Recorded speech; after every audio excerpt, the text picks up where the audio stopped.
del IPC como indicador de precios de consumo. El IPC se basa en una metodología de cesta de la compra representativa. Normalmente esa cesta de la compra proviene de la encuesta de presupuestos familiares que se elaboran en todos los países y son encuestas que se dirigen a la población y se les pregunta en qué destinan su gasto, en qué tipo de productos, qué tipo de servicios, y de esa forma pues se pueden ponderar con respecto al gasto total, qué gasto particular se da en cada producto. Y a partir de esa cesta representativa pues se va haciendo un seguimiento mensual y cada X tiempo se hace una revisión profunda del contenido de esa cesta representativa. Habrá productos que tengan que salir y productos que se tengan que incorporar porque están de moda y se están produciendo pues cambios en nuestros patrones de consumo. Esa cesta de la compra es la que se usa en el IPC para hacer un seguimiento en el tiempo de los precios. Sin embargo, hay un índice especial que se llama inflación subyacente o IPC subyacente, que en inglés pues se utiliza core inflation o core CPI. Ahí podéis extraer información de este índice especial IPC. Pues imaginemos una cesta de la compra dentro de la cual excluimos algunos elementos que se consideran volátiles. ¿Y qué se excluye para calcular el IPC subyacente? Pues se excluyen los productos energéticos, como por ejemplo el petróleo o el gas natural que ha comentado vuestro compañero antes, y los alimentos no elaborados. Alimentos no elaborados, alimentos frescos, es decir, frutas, verduras, aquello cuya variación de precio puede venir derivada no tanto a lo mejor de un incremento de la demanda, que podría ser y sería beneficioso para la actividad, sino que puede provenir simplemente de perturbaciones exógenas, de cambios del clima, tensiones geopolíticas, bueno, situaciones que están fuera de nuestro control, que provocan aumentos de la inflación y que por tanto debemos saber leer entre líneas. Si nosotros excluimos de la cesta completa del IPC, pues toda esta parte que tiene que ver con productos energéticos y alimentos no elaborados, nos quedamos con la parte de IPC general que es menos volátil. Es decir, de toda la cesta elimino lo más volátil y me quedo con lo más estable, que recoge mejor el comportamiento del consumidor. Si vamos al caso anterior, voy a desactivar eurozona de momento, luego lo vuelvo a activar y voy a incluir la inflación subyacente. Entonces vamos a Core CPI USA, a ver si nos da. Aquí lo tenemos, CPI All Items, Less Food and Energy.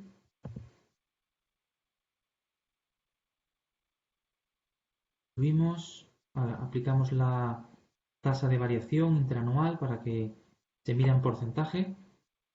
Y voy a cambiar un poco los colores y el grosor para que se vea un poquillo mejor. Esto en rojo. Y hacemos lo mismo con la otra línea, incluimos el azul. Bueno, esto son manías mías, lo de los colores y las banderas es para que los gráficos sean como más, tenga mejor visualización. Fijaos, pues en esta época la inflación general en Estados Unidos está por encima de la inflación subyacente, y esto es por el tirón del precio del petróleo y del gas, que como el IPC subyacente lo excluye, pues este no sube tanto. Aunque aún así sigue subiendo, y sigue subiendo principalmente porque al final es un aumento de costes de producción el que la energía aumente de precio y termina poco después trasladándose por efecto de segunda ronda a la producción de otros bienes y servicios que también dependen del transporte, de la energía y que terminan encareciendo sus productos. Pero fijaos que es menos volátil que como evoluciona el IPC general, que es la línea azul. Esto mismo lo podemos hacer para otras economías. Imaginaos, por ejemplo, para la economía española. Incluimos la economía española. aplicamos la tasa de variación, incluimos el IPC general, no el subyacente también para tenerlo, en variación anual. Y bueno, pues aquí tenemos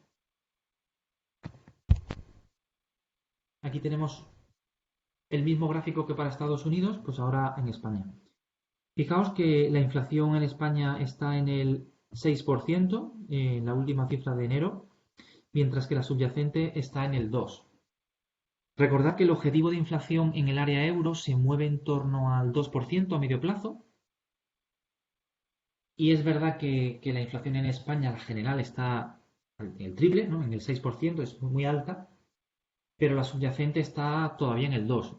Con esto podemos deducir que el tirón de precios en España principalmente proviene de, bueno, pues de la evolución del precio de la energía, que, bueno, como país también dependiente energéticamente, pues nos afecta un poquito más. Aunque es verdad que la tendencia del IPC subyacente es alcista por esos efectos de segunda ronda que os decía sobre los costes de producción. Por lo tanto, como vemos, hay un fuerte aumento de la inflación, especialmente focalizado en la energía. Y esto además, si quisiéramos utilizar otros indicadores, pues lo podríamos contrastar. De hecho, si fuéramos a la parte de explorar, en las fuentes nacionales para la economía española, y vamos a España, estos son datos probablemente de la Oficina Estadística, precios, y vamos por ejemplo a precios de importación, tipos de bienes. Bueno, pues aquí vamos a intentar acceder a precios de importación y vamos a precios de importación energy, pues vamos a tener el dato de lo que está pasando con los productos que importamos, ¿no? Voy a calcular su tasa de variación. Entonces, fijaos, pues es brutal la volatilidad que presenta la línea verde, que también se mide en porcentaje. Y bueno, voy a cortar un poquillo la serie a los 10 últimos años. Bueno, pues fijaos, ¿no? Que es lo que está tirando. El precio de la energía que importamos sube cerca de un 50% mensual. O sea, interanual, pero mes a mes. Entonces es lógico que esta tendencia alcista de la línea roja provenga principalmente de la energía. Eso explica la brecha que hay entre la línea roja y la línea amarilla, que es pues, productos energéticos, que es lo que trato de recoger en la línea verde, con productos energéticos importados. Y como somos dependientes en temas de petróleo y gas, pues lógicamente se aprecia muy bien. Si hiciera un eje derecho, pues a lo mejor la percepción sería otra.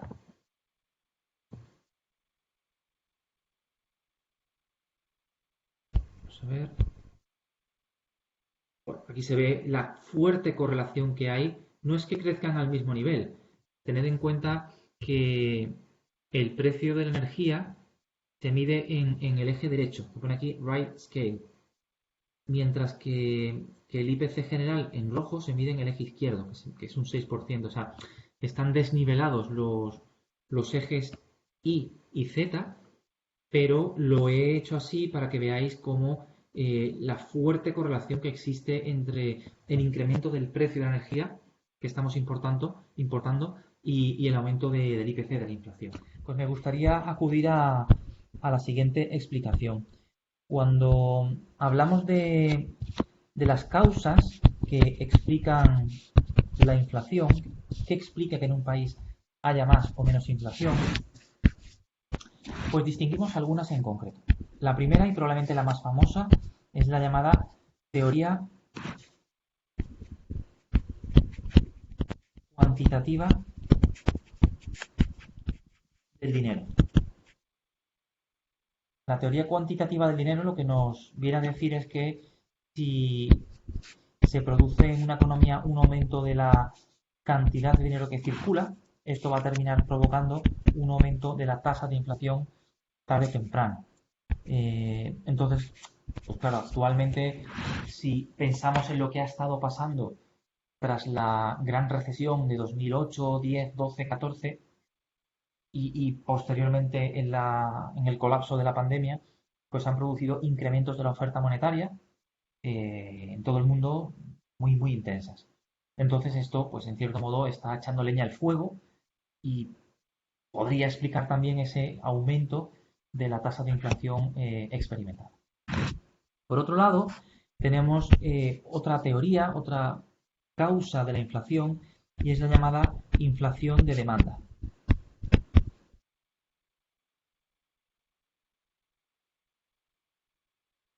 La inflación de demanda lo que nos dice es que si en una economía aumenta la demanda agregada, entendiendo la demanda agregada como el conjunto de los agentes económicos que demandan, es decir, hogares, empresas, sector público, extranjeros, bueno, todo eso conforma la demanda agregada y por lo tanto un aumento de la demanda mete presión sobre la oferta, que normalmente tarda más en reaccionar y termina absorbiendo la demanda, una parte aumentando la producción, pero otra parte aumentando los precios y por tanto esto tiende a provocar incrementos de la inflación.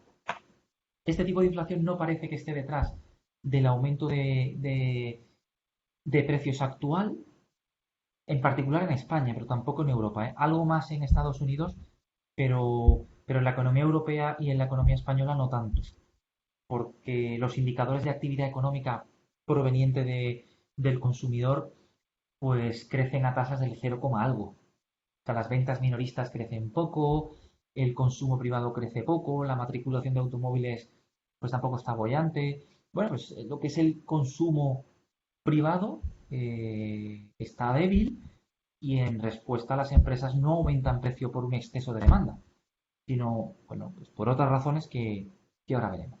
Pues parece descartarse actualmente la causa de inflación de demanda. La tercera sería la inflación subyacente, perdón, la inflación de costes, que está relacionada con la inflación subyacente. La inflación de costes me dice que si aumenta el precio de los factores productivos, le hace aumentos salariales, aumento del precio de la energía, o sea, todo lo que se necesite para producir, de los inputs, eleva los costes de producción y por lo tanto las empresas tratan en la medida de lo posible trasladar a consumidor final ese incremento de costes que han tenido. Y el PVP, el precio de venta público, se va a ver alterado al alza y esto pues terminará provocando inflación.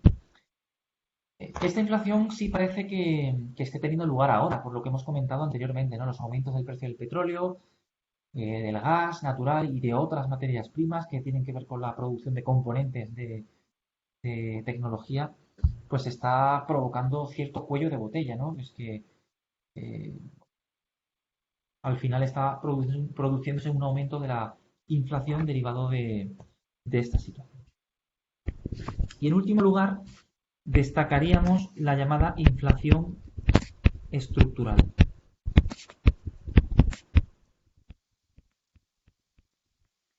La inflación estructural se refiere a un mal funcionamiento de la economía. Y ese mal funcionamiento me lleve a tener tensiones inflacionarias. Por mal funcionamiento entendemos, por ejemplo, una economía que experimenta problemas de competencia en los mercados. Hay demasiados monopolios, demasiados oligopolios, los tribunales de defensa de la competencia no son ágiles. Bueno, cuando eso ocurre, tiende a provocar situaciones de mayor tensión inflacionaria. O a veces ocurre que la propia pirámide de la población te explica situaciones de la tasa de inflación. Por ejemplo, en Japón, que llevan muchísimos años con problemas de deflación, tienen una pirámide poblacional invertida. Eso hace que la propensión marginal al consumo de los mayores sea menor que la de los más jóvenes. Y si encima es una economía con cultura más austera, ¿no? La clásica asiática que la latina, pues claro, es un cóctel molotov, ¿no? Una cultura más ahorradora que tiene una pirámide poblacional invertida, que la propensión marginal al consumo de los mayores tiende a ser un poquito menor y todo eso deriva en situaciones de menor consumo y por tanto caídas de precios, ¿no? Y por eso la deflación. Entonces hay situaciones de inflación estructural que no dependen de la demanda, sino que dependen de las características productivas del país, ¿no? De la logística del país, del transporte, bueno, mil cosas que tienen que ver con esto. Entonces,